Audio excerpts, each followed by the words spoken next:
May connection daw kay Construction Workers Solidarity o CSWD Party List Representative Edwin Gardiola, ang isang dating DPWH Undersecretary na nagpasok ng mga official contractor sa ahensya. Ang mga opisyal, sibak na raw ngayon sa pwesto. Samantala, napaliwanag naman si Leviste kung bakit nagpa-selfie ito kay Gardiola sa sesyon ng Kamara. Si Margot Gonzalez magbabalita. Sibak na raw sa pwesto ang dalawang opisyal ng DPWH na supplier at subcontractor din sa ahensya. Ayon yan kay Batangas 1st District Representative Leandro Leviste. Ang naturang mga opisyal, isa dong assistant secretary at isang direktor, at ipinasok umano sila sa ahensya ni dating DPWH Undersecretary Ari Perez na nag-resign noong October 17.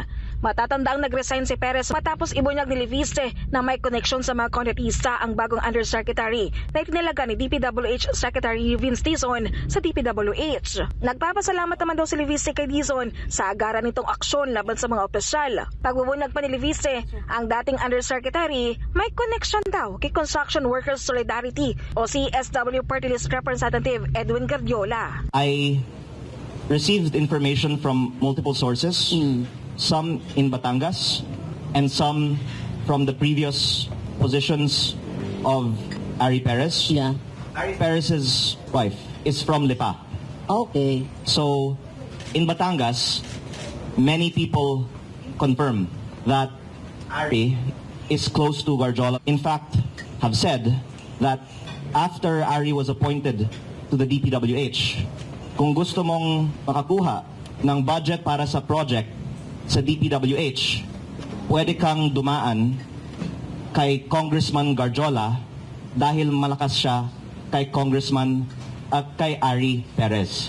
Again, my intention is not to belabor the personal side of this topic, but to bring to light that the system of allocating budget needs to be reformed. Ang mga kumpanyang may koneksyon umano sa kongresista nakakobra ng 100 billion pesos na halaga ng proyekto mula sa DPWH. Inalokan din daw siya ni Gardiola para hindi siya makialam sa bidding ng mga infra projects at nang hindi raw siya pumayag, naapektuhan ang budget ng kanyang distrito. In fact, nagbigay siya sa akin ng listahan ng mga proyekto na isinumite niya sa DPWH.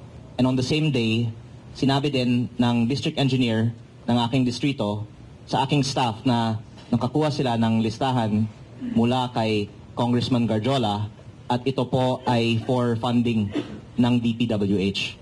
At kung lumabas itong proyekto, ang arrangement sa DPWH ay kay Congressman Gardiola ito, kaya in practice that means siya ang pipili ng contractor.